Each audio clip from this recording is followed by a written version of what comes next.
The youngest child of General du Couteau, Cassiopeia was born to a life of possibility and privilege among the Noxian noble houses.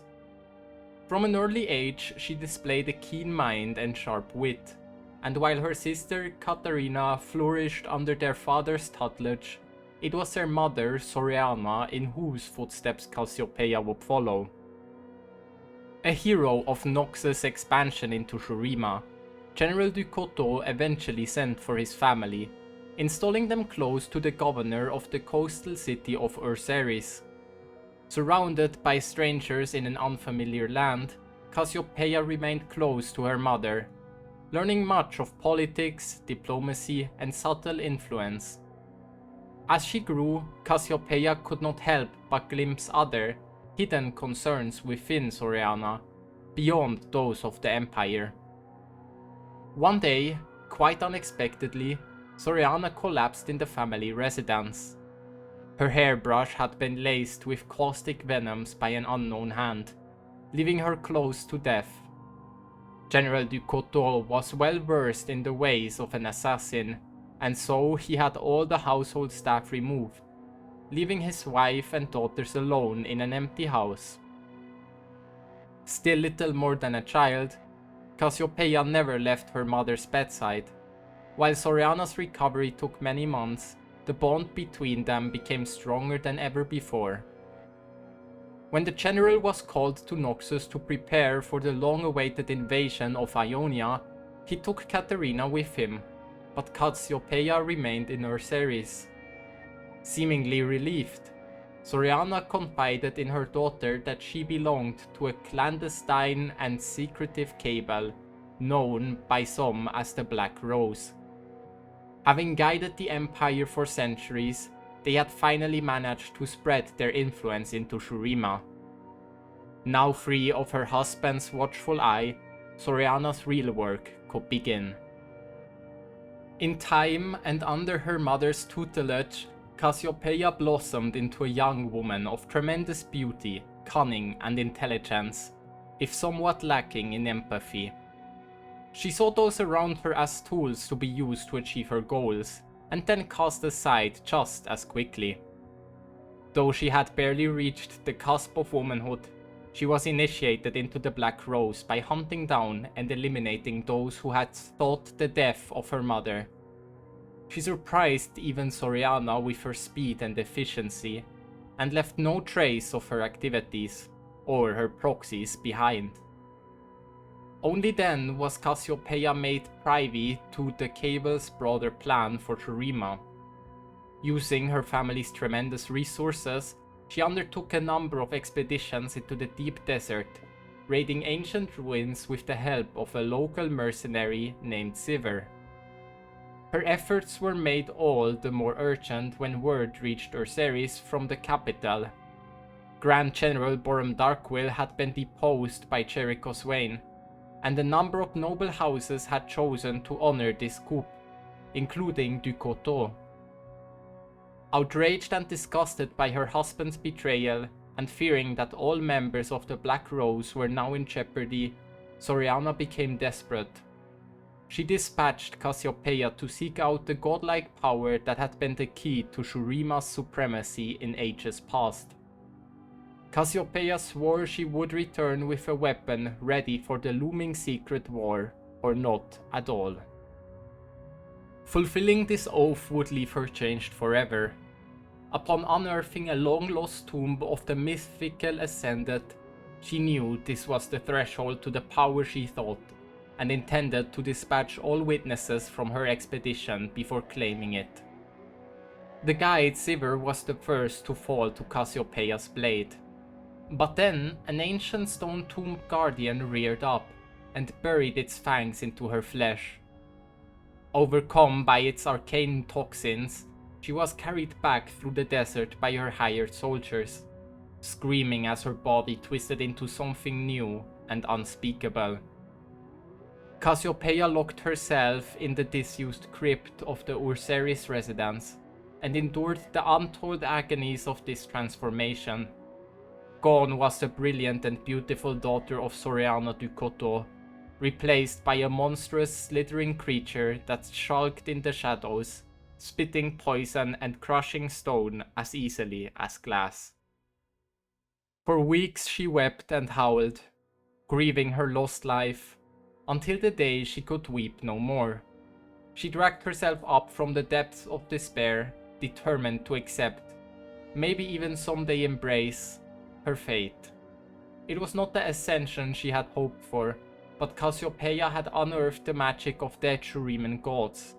She would turn it to the schemes of the Black Rose, just as she and her mother had planned, and she could feel this power growing within her, day by day. Though into what, even she cannot guess. The Shedding of Skin by Rayla Heide. Cassiopeia reclined against the crenellated rooftop and gazed over the winding alleys and crowded streets of Erceres. A Noxian possession for years, the coastal city still refused to completely embrace its new identity. It felt ancient and quietly resistant to the future. So Shuriman. Untroubled by the cool night air, Cassiopeia wore a shift of translucent silk, which revealed the transition at her hips where soft skin merged into sinuous overlapping snake scales. The scent of roasted meat wafted up to her hidden eyrie, but it could not mask the vile stench of thousands of people living on top of each other. Her mouth burned as noxious venom mingled with her saliva. She flexed her muscular tail, cracking the stonework and sending crumbled fragments to the streets below. Rats scattered from the falling stone. Filthy street urchins dashed around street corners as hooded figures whispered in the shadows, and burly soldiers staggered in and out of taverns.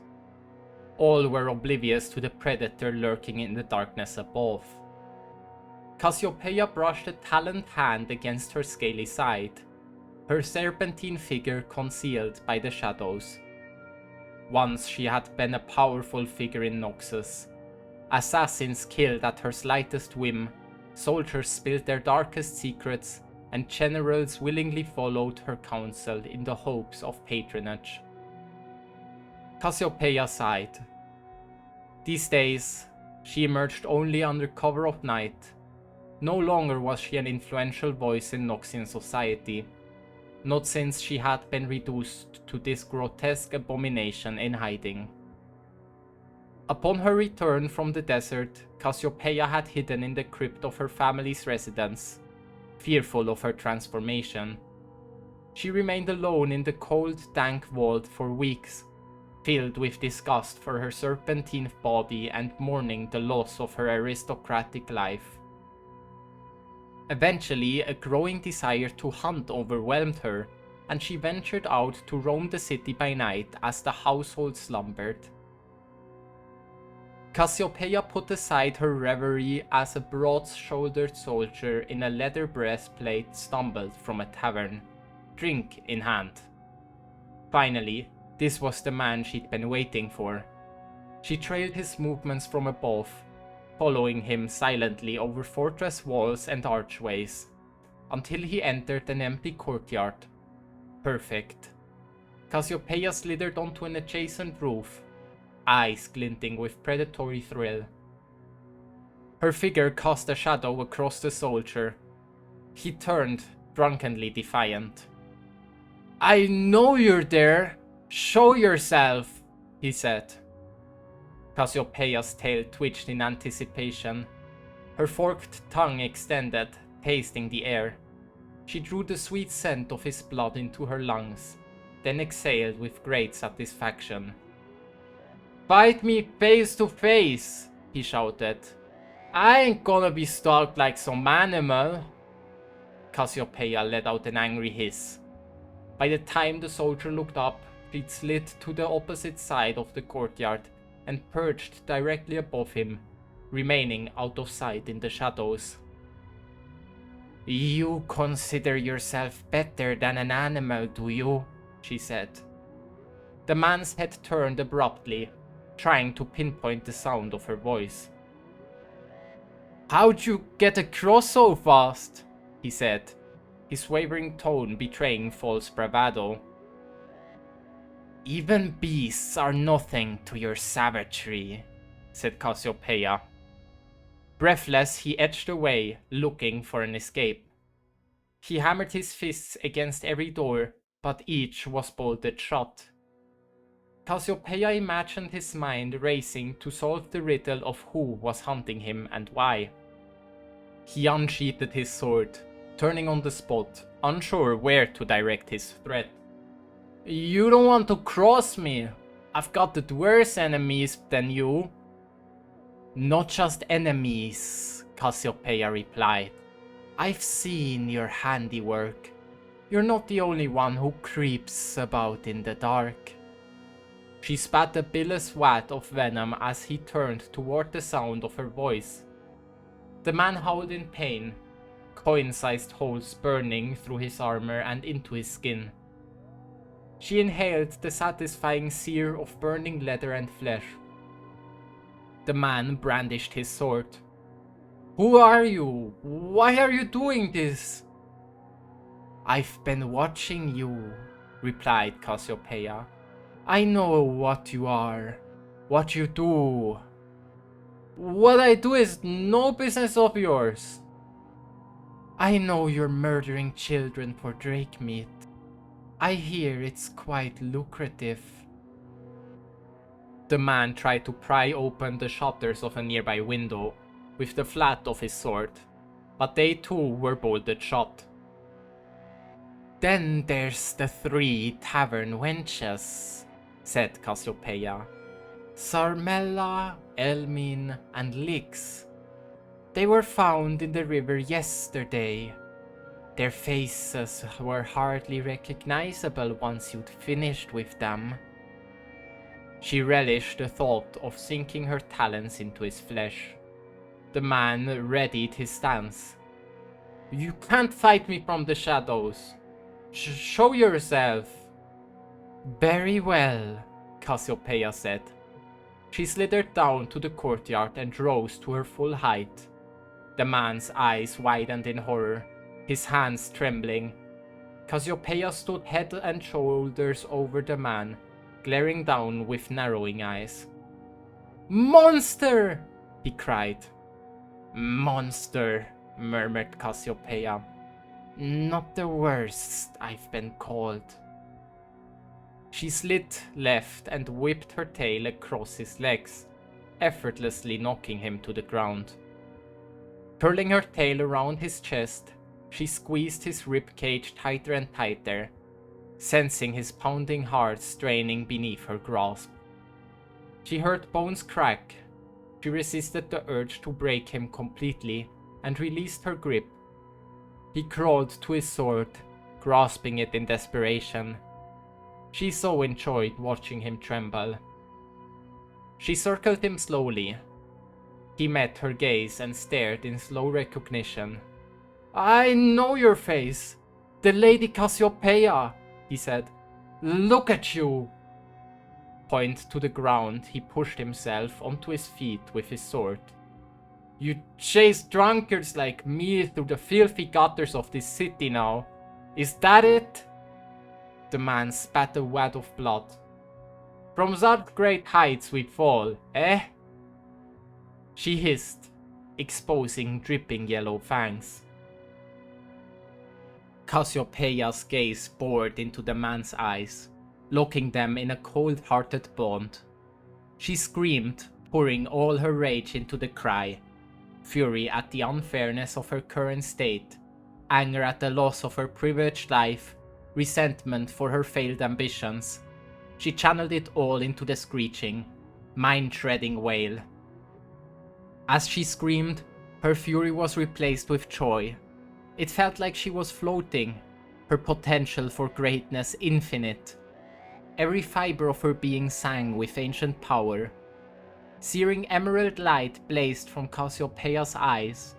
The man's final panic was outlined in silhouette as he petrified from the inside out. His stare hardened, grayed, and stiffened. his last cry of terror stifled as her curse transformed his flesh to stone. Cassiopeia slithered up to the statue and softly caressed its hard cheek. What was once skin fractured into a grisly pattern resembling a dried riverbed. Once I had to manipulate, bribe, or otherwise persuade people to orchestrate my schemes, she said. But now, I simply take what I want. She whipped her tail forward, smashing the statue to the ground. She smiled, eyes glinting, as it shattered into 1,000 pieces of rubble and dust. Cassiopeia flushed with pride as she considered her handiwork. Her life as a noble was over, yes, but never had she felt such boundless power coursing through her veins. She slithered back onto the rooftops, her mind awhirl with ideas. Her next victim would offer her a far greater challenge. Thank you for listening. This was a comic production. If you'd like more content like this, consider liking and subscribing. Thank you.